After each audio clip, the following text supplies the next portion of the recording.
Nós temos tantas tecnologias muito interessantes e efetivas na questão de motores de combustão interna para evoluir, né? Boa. Nós temos hoje dentro da... Material, Não, tecnologias. gestão. Inclusive a FCA, né?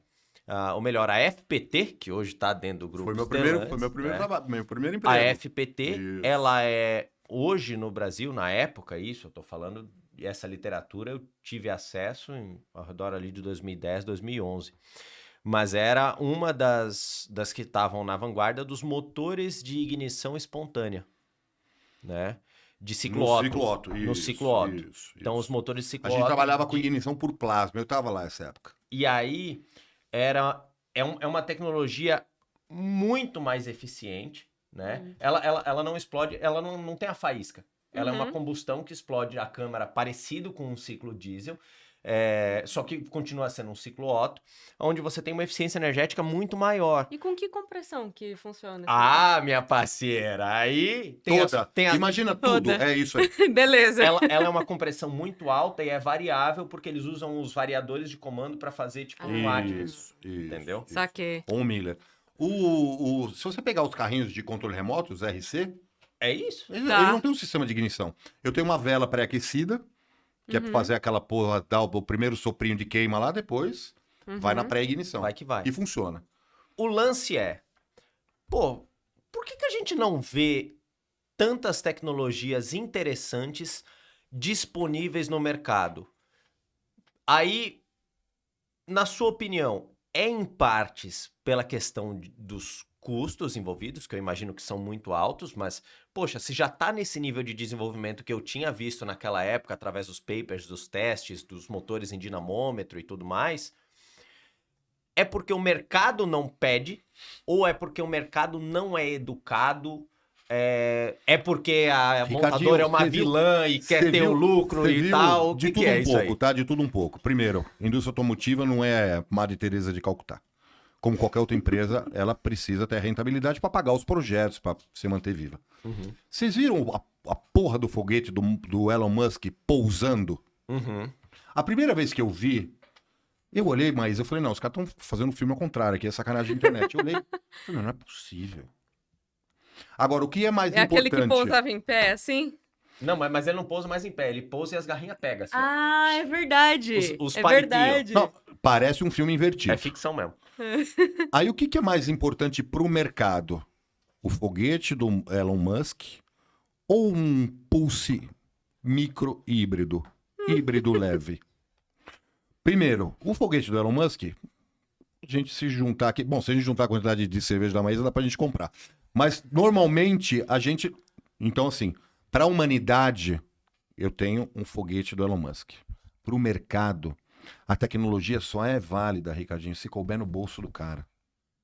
Então, se vocês forem nas áreas de desenvolvimento, e tem muita coisa que eu não posso falar, até porque já faz tempo que eu saí, já devem estar até obsoletas. Mas tudo isso que está na sua cabeça tem alguma coisa pronta, rodando. No Brasil, nos Estados Unidos, na França, na Inglaterra, está pronto. E a gente consegue ver isso, né, nas competições, nas engenharias avançadas. Mas para que a Madre Teresa de Calcutá, a indústria automotiva, se mantenha viva, ela não consegue pôr isso no mercado subsidiando o negócio. A venda de carro elétrico recuou na Europa porque a Europa parou de dar subsídio para o elétrico. Mas por que foi dar subsídio pra carro a pilha e não dá pra essa combustão virada Porque no foi a giraia, loucura, cara? foi a loucura do elétrico. Foi a loucura do elétrico. Então você falou lá no começo, Maísa, da questão da combustão. Vamos proibir a combustão? Literalmente, tem muita lenha para queimar. Na evolução, na gestão das desenho de câmara de combustão, controle de chama, mistura. Hoje, a Bosch calibra os motores, e ela, depois do Dieselgate e tal, embora ela não tivesse ligada diretamente, mas ela estava no balaio. Uhum. Se você falar para a Bosch, eu vou usar o seu sistema e na região de potência máxima eu vou fazer a minha calibração aqui com 0,93 de lambda para esfriar o catalisador, ela fala, eu não te vendo o sistema. Lambda hoje, dentro dos sistemas da Bosch é lambda 1.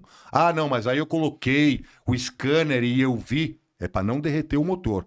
Mas o regime de potência máxima, quando você está com o motor lá calibrando, homologando na sala dinamométrica, é 1. Uhum. É 1. Aí o motor dá 180 cavalos, não sei o que, eu dou na mão do Ricardinho, ele tira 210. Sim. Ele consegue mexer nisso.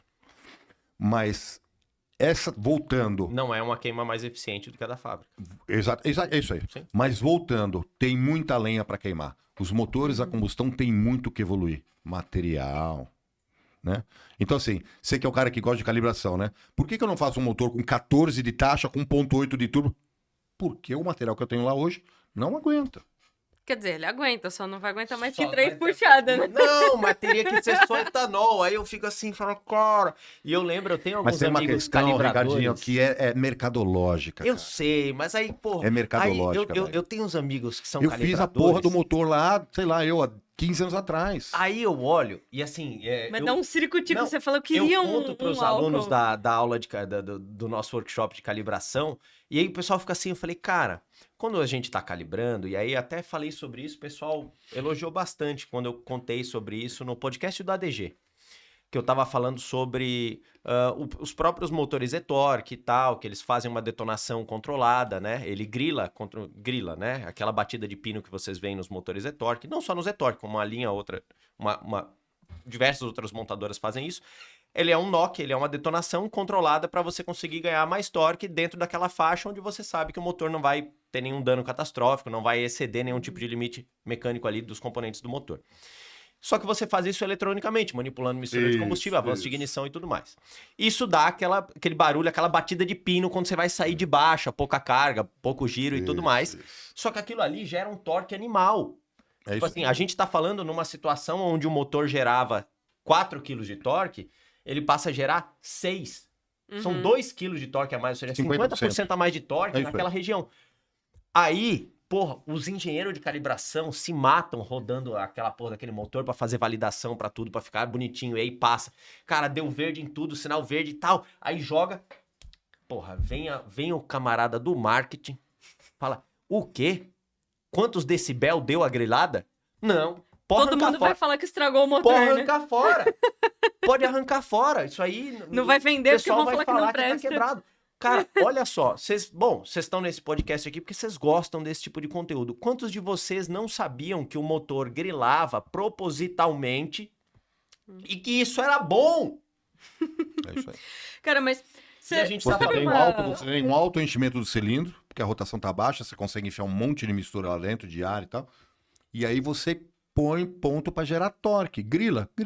Tá controlado. Tá controlado, só que Eu daí... não tô fazendo ele grilar a 7.000 giros, ele tá Mas aí grilando o a 1.200. engenheiro fala, não, a gente sabe o que a gente tá fazendo. Parece que é mentira, né? Mas não é que é mentira, é que daí você olha, pô, grande parte do público que tá ouvindo não sabia que isso era, primeiro, proposital e segundo, que era bom. O pessoal ia na oficina pra reclamar que o motor tava com problema, quanta gente ia na Isso, concessionária é lá isso da aí. Fiat pra falar que, porra... Vai quebrar. Vai quebrar e tal. Os que entendiam de motor, tá grilando, vai quebrar. Vai quebrar, Não isso quebra, tá não errado. quebra. E aí, na real, isso era proposital. E a gente tá falando de um público extremamente... Até porque as griladas que quebram o motor, o cara não escuta, né? Porque não dá tempo. Sim. E a gente tá falando de um público educado, digamos assim, porque o Isso. pessoal que tá nos assistindo agora É isso aí. normalmente procura sempre mais conhecimento e tudo mais. Agora, imagina você explicar isso pra uma dona de casa. Cara, mas você sabe que eu já ouvi uma história que eu achei que era brincadeira até a primeira vez que eu vi isso. Diz que o MX-5, o Miata, quando ele foi lançado no mercado, ele tinha aquele mostrador de pressão de óleo. Tá. Então, o que acontece quando você acaba de ligar o motor frio? Vai lá em cima. Conforme ele vai esquentando, ele vai abaixando, vai ficando pro meio. E aí parece que tanta gente foi reclamar que a pressão do óleo ia baixando e as pessoas não sabiam o que isso significava, que em algum calibrar o momento relógio, né? a Mazda começou a lançar com o Arrancava painel. O painel, ele marcava no meio sempre, mas É, ele não vamos- tava medindo de verdade a pressão de óleo. calibrar o Era tipo relógio. assim, vocês é espertão mesmo, né? Vocês querem pressão de óleo no meio. Põe, Vamos tá aqui calibrar no o meio, relógio. vocês deixam o Vamos saco. calibrar o relógio. Olha, quase 100% dos carros hoje, quase 100% dos carros hoje, o marcador de combustível é calibrado. Então, porque é pra Então ter tem uma o regrinha efeito assim, psicológico, Tem né? uma regrinha assim, enchi o tanque, andei 70 km, não pode mexer aquela bodega lá. Porque É proposital? É calibrado. Não. Não é proposital. Calibrado. Calibrado. Então você tem vários gradientes dentro da mesma variação, né? E esses gradientes mudam. Então, quanto mais perto da reserva, mais o real ele tá marcando. Mas no começo lá, você anda 70 quilômetros, né? Fala, puta, esse carro tá econômico pra cá, nem mexeu. Não, mexeu, é que ele não mostrou lá. Mas faz parte. Faz parte dessa relação com o consumidor. Como é que eu dou a partida, o negócio vai lá em cima e depois eu dou a partida e ele não vai lá em cima? Parece, né, que... Tem alguma coisa quebrada. Falei, eu vou resolver isso pra você. Eu vou calibrar esse relógio aqui. Existe. Cara, existe. que loucura isso. Não, essa da pressão de óleo é inteira. Agora, do marcador. E eu sempre... Faz essa conta. Não, eu não Pega não seu preciso carro. Pega Já seu carro. fiz. Pô, Faz essa conta. As trozobas japonesas que eu tenho, mas todas. Você abastece, mas... Cara, é uma vida que ele fica lá no fundo. Isso, aí depois ele despenca, né? Cara, mas da metade pra baixo, É isso assim, aí, é uma é. queda livre. Porque Você aí fala ele começa a assim, matar mais desgraça. perto da realidade. Você fala, meu Ai. pai amado, para, Deus, porra. Tipo, ele Mas começa a essa ir mais rápido resolução- que o velocímetro, né? Essa resolução você calibra. Os painéis todos digitais hoje, você calibra essa resolução. Você calibra sim, mas eu imaginei que era tipo assim, deve ter Não, sido, não, passou batido. Não, é proposital. Você calibra. O Larápio ali fazia de propósito, então. E aí você se fode quando pega carro na locadora, né? Porque o filho da puta antes pegou o carro, andou, devolveu, tá lá. Aí você sai da locadora e... Abasteceu, andou 70 km pra devolver o carro. Aí você andar 70 km, você pode devolver o carro na locadora que não vai mexer o ponteiro. Não, é isso aí. Nossa senhora. Ai. Mas tudo demanda a capacidade financeira, Ricardinho, tudo. Quando eu comecei a trabalhar de uma maneira mais profissional com competição, eu tinha um cara que eu era ídolo dele, é um amigo meu até hoje, que é o Marcelo Oliveira. Ele era calibrador de motor na GM e eu era calibrador de motor preparado. Né? Então eu me sentia, né? E aí teve uma época que eu tava conversando com ele e ele tava apanhando, que era com motor VHC e tal, que era 1 litro, na calibração e tal. Eu falei, porra, meu, tu é... Pô, Marcelo, vai se fuder, né, meu? Umas potências de merda, uns torque de merda e tal. E aí que eu comecei a entender a complexidade do negócio, ele falou... Eu falei, cara, você tem assim, os Porsche com 1000 cavalos, passa tudo em emissão e tal, e o seu VHC não passa? Eu falei, então, o meu carro VHC, eu uso um catalisador de $15. O Porsche tem um catalisador de $1000.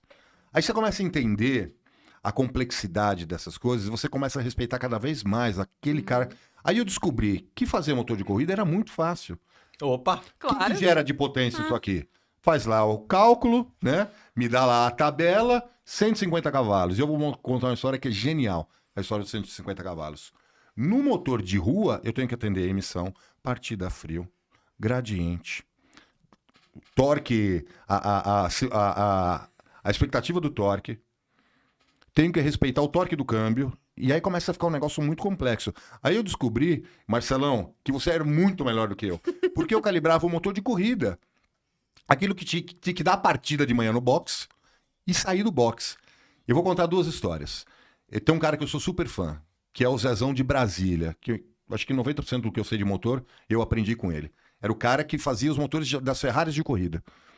E, meu, uma moça, um negão com 2 metros de altura que não passa nessa porta, uma moça, aprendeu tudo sozinho, Ricardinho.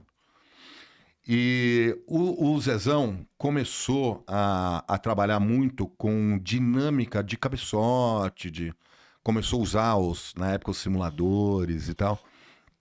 E no primeiro momento, eu corria de protótipo e eu alugava os motores do Zezão. Foi quando eu trabalhava com a MBE, com a injeção inglesa. E o Zezão me mandou um motor, montei lá no carro e a porra não saía. Dava partida, mas não saía. Eu falei, Zezão, a porra não funciona. Não, que mapa que você tá? Eu tô com o mapa 3B aqui. Não, é esse mapa. Eu falei, meu, o carro não anda. Ele falou, como assim não anda? Eu falei, negão, o carro não anda, caralho. Eu não consigo sair do box com essa porra. Ele falou, não, eu não calibrei o motor abaixo de 4.500 giro. Tinha que ligar? Eu não sabia. E eu fiquei enchendo o saco dele, que eu queria o motor. Ele foi lá e fez a calibração, assim, de 4.500 a 8.500, que era o que a gente ia usar. Ele falou, sei lá que porra que tem abaixo de 4.500. Joga qualquer mapa aí, faz um mapa aí, caralho. Então, os motores de competição, embora sejam muito mais delicados, eles são muito mais específicos. Onde é que eu vou usar? Eu vou usar um motor de 4.500 a 8.500. Eu calibro ele lá. E eu não tenho nenhuma questão com emissão. Controlo a temperatura no escape lá para manter uma integridade. Mistura, LDI, avanço, acabou. O motor de corrida está pronto. Eu não preciso ter dirigibilidade. E aí os pilotos reclamavam que eles não conseguiam sair do box. Porque não foi calibrado para baixo de 4.500. O filho da puta do negão lá deu a partida, deixou ele na marcha lenta, que já devia ser uns 2.000 giros no dinamômetro, calibrou tudo lá para cima, que eu tava enchendo o saco dele. Então é muito mais específico. Fazer motor de rua é muito difícil, Ricardinho, muito difícil. Eu acredito. Aí a gente fala, porra, mas aí o engenheiro, cara, é muito mais difícil. Você tem muito mais compromissos do que fazer um motor de corrida. Ah, você tem a velhinha que vai na igreja, você tem o Consumo, cara que quer ficar girando até o emissão, corte. consumo, emissão. Ah. Cara, isso Aí eu descobri que o isso é Ricardo complicadíssimo. Dilson, que era o grande calibrador, eu não era Nós fomos nada. bosta. Eu não era nada perto dos caras. Tanto que hoje, Ricardinho, as calibrações básicas, elas são feitas por inteligência artificial. É? Eu ia, Olha. eu ia comentar até isso. São tantos cálculos, mas tantas tabelas, tantas variáveis. Eu ponho um computador para preencher dado lá para mim. E ele fica automaticamente passando o motor e Isso, operando o dinamômetro e isso aí. fazendo e populando as tabelas e é uma desgraça. E aí, Imagino. beleza. Aí o cara do marketing fica puto vai reclamar com a inteligência artificial agora, mas não enche mais meu saco. Fala com o chat de PT aqui. Puta que pariu, cara. Por isso que eu acho ainda, voltando um pouquinho na nossa conversa, que o motor a combustão tem muito que evoluir. A gente vai ter muita coisa chegando. Material, Ricardinho. Velocidade de queima, chama, combustíveis novos. Tá ficando barato. As tecnologias que eram caras, porra, olha o turbo. Turbo era uma coisa que era num custo inconcebível, não o turbo. Porra, Injeção direta porque também. não é o turbo. É a turbina, a pressure, é a válvula de alívio, é o wastegate, é o intercooler, Lembre-se, tudo. tudo aquilo é uma máquina.